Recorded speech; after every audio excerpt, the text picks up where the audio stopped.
Morning. I welcome you all to this beautiful morning. I hope आपका दिन अब तक अच्छा गया होगा, अभी फिर से और अच्छा जाएगा। हम और अच्छा इंटरेस्टिंग टॉपिक पढ़ेंगे तो, है ना। सो आपको आज पता ही होगा कि हम क्या पढ़ने वाले हैं। हम पढ़ रहे हैं living room ergonomics. Okay, living room is the first impression in our home, जो हमें बिल्कुल नहीं भूलना चाहिए। ओके, जब भी हम एक एंट्रेंस फॉयर से अंदर एंटर करते हैं या फिर एक एंट्रेंस से हम अंदर एंटर करते हैं, सबसे पहला कंपोनेंट जो हमारे घर का दिखता है वो होता है लिविंग रूम। ओके, सो ये बात हमें नहीं भूलनी चाहिए कि living room should be perfect, it should have perfect circulation space, it should have perfect furniture layout. ना उसमें क्या क्या कंपोनेंट होने चाहिए हम बाद में देखते हैं, या फिर उसमें क्या क्या चीजें इंपॉर्टेंट होती है वो भी हम देखते हैं। बट सबसे पहले आपको ये समझना जरूरी है कि जब भी हम लिविंग रूम डिजाइन करते हैं तो आप सबसे पहले सोच लेना है हमको कि ओके, ये मेरा सबसे ज्यादा important and first eye catching component होने वाला है मेरे घर का। So we can not mess anything anywhere, mark my words, anywhere.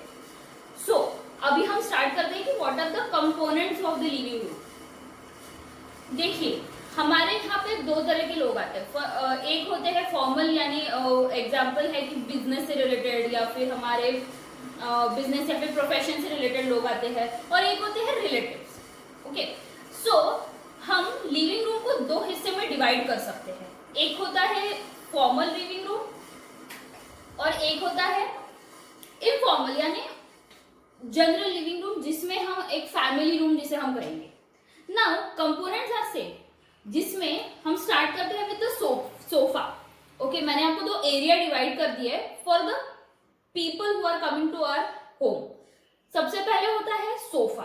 Sofa is a very important thing because उसके सिवा लिविंग रूम कंप्लीट नहीं है, या फिर this is the only provision जिसके ऊपर आप बैठ सकते हो, कंफर्टेबली सारी चीजें कर सकते हो। सो जब हम एक लिविंग रूम में सोफा की बात करते हैं तो सबसे पहले आपको ये समझना पड़ेगा कि एक इंसान को बैठने के लिए जगह कितनी लगती है।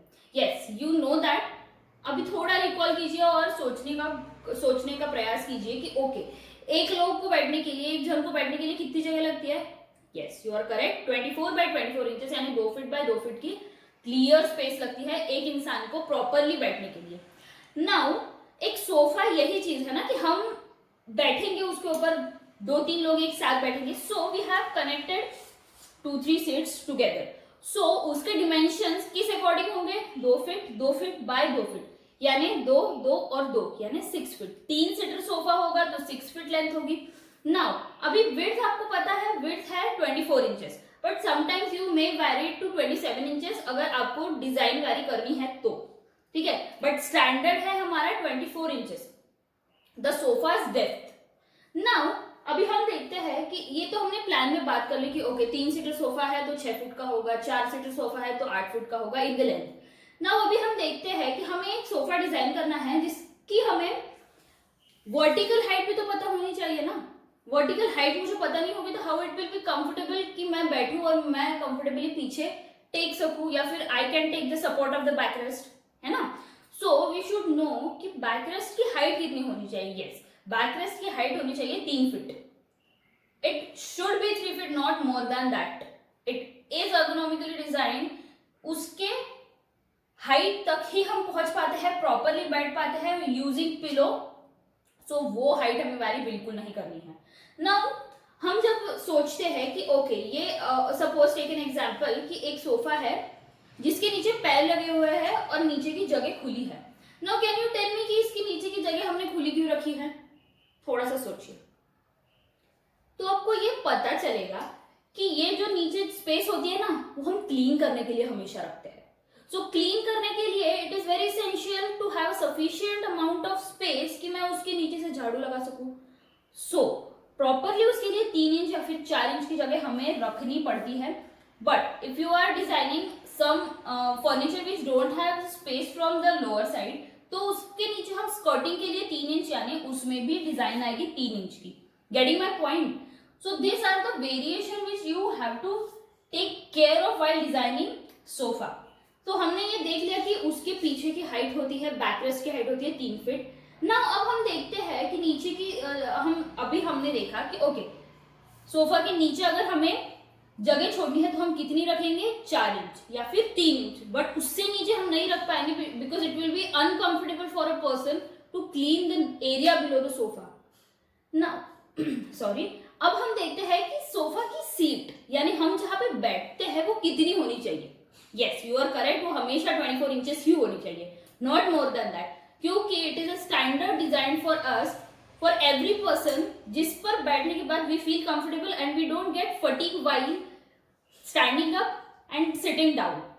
समझ रहे हो? उसके बाद हम देखते हैं कि hand rest. Now hand rest जो होता है वो हमेशा हमें कंफर्ट के हिसाब से डिजाइन करना है, यानी वो सीट से ज्यादा 4 इंच तक ही ऊपर उठ सकता है। Getting my point? ये जो सीट हमारी 24 इंचेस है प्लस 4 इंचेस हमारा हैंड रेस्ट रहेगा, बस दैट्स इट। उससे ज्यादा हम नहीं रखेंगे, 4 से ज्यादा नहीं रख सकते because it will be uncomfortable for us. जो हमारा एल्बो है वो उसके ऊपर प्रॉपरली स्टैंड नहीं होगा, प्रॉपरली स्टे नहीं होगा and it will be difficult for us to feel comfortable. Getting my point? ये हमने देख लिया। अभी हमने सोफा ये कंपोनेंट तो देख लिया। Now there is another also important component in the living room, जो है हमारे side tables and the centre table. Now आपको ये पता है कि लिविंग रूम में हम जब भी बैठते हैं तब हमें बहुत सारी चीजों की जरूरत पड़ती है। फॉर एग्जाम्पल सेंटर टेबल हो गया जिसके ऊपर हम न्यूज़पेपर रखते हैं या फिर कुछ आर्टिफैक्ट्स रखते हैं, साइड टेबल हो गया जिसके ऊपर हम लैंप रखते हैं, छोटी छोटी चीजें रखते हैं।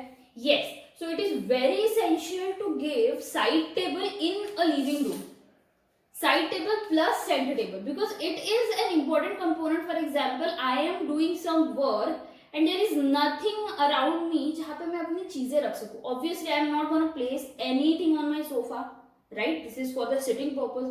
So for another purpose हम यहाँ पे रखते हैं center table and the side table.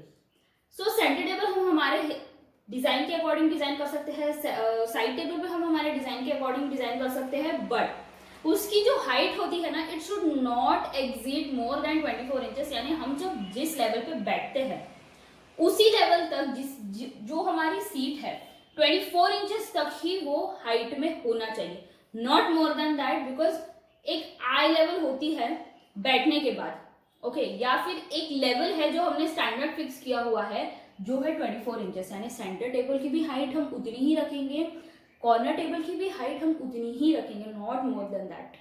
Getting my point? Now you have seen the most important component sofa and tables. अभी मैं आपको और एक इंपॉर्टेंट चीज बताना चाहती हूँ। ये तो हमारा सिंगल पीस सोफा हो गया, लेकिन हम अभी देखते हैं बहुत सारी जगह पे एल शेप सोफा भी होता है जहां पे एक लाउंजर कनेक्टेड होता है। क्या कहते हैं उसे? लाउंजर कनेक्टेड होता है। ओके, तो आप देखते हो कि वहां पे ऐसे पीसेस में सीट नहीं लगी हुई होती है, एक सिंपल स्ट्रेट फोम शीट होती है या फिर स्ट्रेट हमारा फिगर होता है या फिर स्ट्रेट हमारा बैठने की चीज होती है, मैट्रेस जिसे हम कहते हैं। ओके, सो अब हम देखेंगे कि उसकी लेंथ कितनी होती है। नाउ वो हमारा थोड़ा अलग किस्म का कंपोनेंट है। Okay, it is attached to the sofa, but हम वो किस चीज के लिए यूज करते हैं? तो कभी कभी लेट के टीवी देखना है, लेट के कुछ काम करना है, उस चीज के लिए हम लाउंजर यूज करते हैं। तो उसकी लेंथ 5 फीट से ज्यादा नहीं होनी चाहिए, because 5 feet is the standard, या फिर 6 feet, not more than that. It is sufficient for a person to lie down on that and be comfortable and sometime take a nap also. तो 6 feet से ज्यादा तो हम बिल्कुल नहीं लेंगे। And yes, in case you have some area या फिर स्पेस जहां पे 6 फीट का एरिया, 6 फीट की लेंथ हमें नहीं मैच हो रही है, तो वहां पे आप 5 फीट दे सकते हो, लेकिन 5 फीट के नीचे आप नहीं दे सकते हो और 6 फीट से ज्यादा एक्सीड होते हो उसका लेंथ नहीं दे सकते हो। Getting my point? यस, उसकी लेंथ भी 24, विड्थ भी 24 इंचेस ही रहेगी। So that is another very important component. L shape sofa जब आप बनाते हो तब इतना ध्यान में रखना है कि उसकी width as similar to the sofa ही होती है, बट जो उसकी लेंथ होती है 5 to 6 फीट वैरी करती है। It may vary according to your dimensions of the room, but keep this in mind, जो 5 फीट से कम ना हो और 6 फीट से ज्यादा ना हो। Okay, now we have seen a formal sitting. ठीक है, अभी मैं आपको थोड़ा सा सिटिंग कंपोनेंट्स या फिर सिटिंग की प्लानिंग बताती हूँ। देखिए हमने यहाँ पे एक सिंपल रूम लिया है which is a rectangular in shape, जहाँ पे हमें एक एंट्री दिख रही है और हमने इसे दो अलग अलग कंपोनेंट्स में डिवाइड किया है। जैसे मैंने आपको बताया फॉर्मल एंड इनफॉर्मल।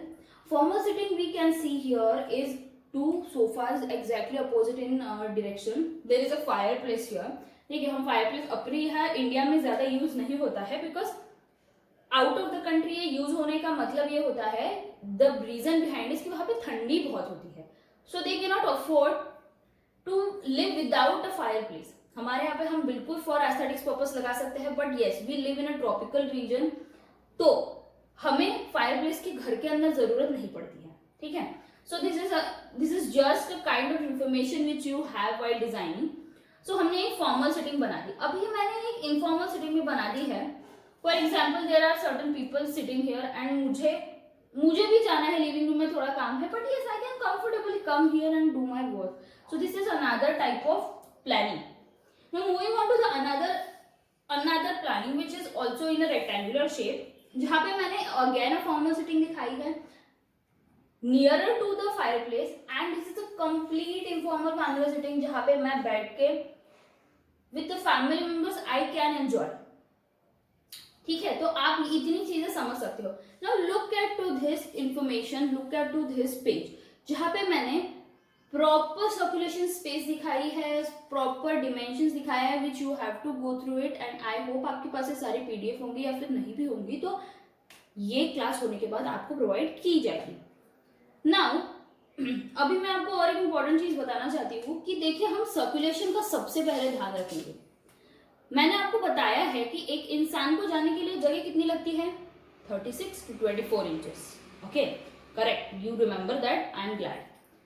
सो हम देखते हैं कि for example sofa and a middle table जो अपना सेंटर टेबल होता है उसके बीच की जगह कितनी होनी चाहिए, centre table, how to place so that मैं बैठी हूं तो मेरे पैर को वो टेबल नहीं लगना चाहिए। It should be minimum 18 inches away from the sofa, it should be minimum 18 inches away from the sofa. Getting my point. Now ये तो हमने प्लान देख लिया, मैंने आपको थोड़े जो पीडीएफ है उसमें और थोड़े types of sofa and arrangement दिए हुए हैं so that you can have a wonderful options while designing. ये आप गो थ्रू कर लेना एक बार so that you can have a clear imagination, okay I can give this type of sofa over here because dimensions and the sizes of the room vary almost every time. You are not going to design a same area and a same space for multiple time. So you should have lots of options in your mind while designing. When I was studying, I had seen these topics and I have gone through that multiple options. इसीलिए मैंने आपको ये sheet भी provide करी है। Now मैं आपको बताना चाहती हूँ कि जब हम प्लान पे आएंगे, now we have seen the components which are required for us to make a plan. अभी मैं आपको बताना चाहती हूँ कि in a plan, looking to this plan, it is also 13 feet to 18 feet in the dimension. While I am entering to the living room, मैंने यहाँ पे देखिए दो कंपोनेंट्स फिर से ऐड किए हैं, sofa, a formal sitting and informal sitting. Getting my point. उसके बाद मैंने यहाँ पे बुक शेल्फ भी ऐड किया हुआ है। Now it is up to you, it is my design, hence I added here. उसके बाद मैंने TV unit and book shelf के बीच में 3 फीट की जगह रखी है so that I can go here and use this artifacts and go and clean this artifacts. Getting my point. So आपको सर्कुलेशन स्पेस का ध्यान रखते हुए ही हमेशा सारी चीज डिजाइन करनी है। Now entering to the another area जहाँ पे मैंने 2 ब्यूटीफुल चेयर्स रखी है। It is all design up to you, it is all your creativity. बस this is my first point to tell you कि look at to this plan, just think about it, just take a reference from it and then go to the next point and derive your own imagination and ideas. Now I have covered all the things in the plan. Now I am going to the elevation. Now look, I have given here an arrow, okay, an arrow showing the direction of this wall which I have made elevation and I have written there A. जहां पे मैंने ए इसलिए लिखा हुआ है कि ताकि मैं यहाँ पे खड़े रह के इस डायरेक्शन में देखूं, क्योंकि आई डोंट नो कि मैंने किस एरिया का एलिवेशन बनाया है, तो मुझे कैसे पता चलेगा जब मैं एक ट्रायंगल या फिर एक एरो दिखाऊंगी पॉइंटिंग टुवर्ड्स अ डायरेक्शन जिसका मैंने एलिवेशन बनाया है। Now moving on to the elevation. देखिए एलिवेशन में भी मैंने स्लैब से ही स्टार्ट किया है, slab and ceiling. It is most important to you to show these two important things in your elevation always. Don't ever forget to do this blunder ever. Now moving on to the important aspect. देखिए जब मैं ये elevation ए देख रही हूँ तब मुझे क्या दिख रहा है, a tilted chair which I have shown. उसके बाद थोड़ा सा पोर्शन ऑफ सेंटर टेबल जो उसके सामने कॉफी टेबल रखा हुआ है उसका थोड़ा सा कंपोनेंट. उसके बाद मेरा सोफा आ रहा है, again a big sofa and a side table. That's it बच्चों. सो जब आप एलिवेशन प्लान सारी चीजें बनाते हो तो आपको इतना ध्यान में रखना है कि प्लान, एलिवेशन, ये सारी चीजें एक दूसरे को मैच होनी चाहिए and you should go through all the things so that हम ये सारी चीजें प्रॉपरली कर पाए. ना मैं आपको अभी एक और चीज पूछना चाहती हूँ बच्चों, आप अपने असाइनमेंट्स क्यों सबमिट नहीं कर रहे हो? What is the reason behind कि आप अपने असाइनमेंट सबमिट नहीं कर रहे हो? It is for your benefit only, it is for your good faith and your good sake only. आप अपने प्लीज असाइनमेंट सबमिट करिए सो दैट आपके डाउट्स क्लियर हो. Getting my point? So do the work, try to work hard because it is a high time to work. अपने पास कुछ काम नहीं है फिलहाल, हम घर पे बैठे हैं and you have a wonderful opportunity to explore. So I request you all, if you have any kind of queries, please go through it. Please ask to me and I will solve it.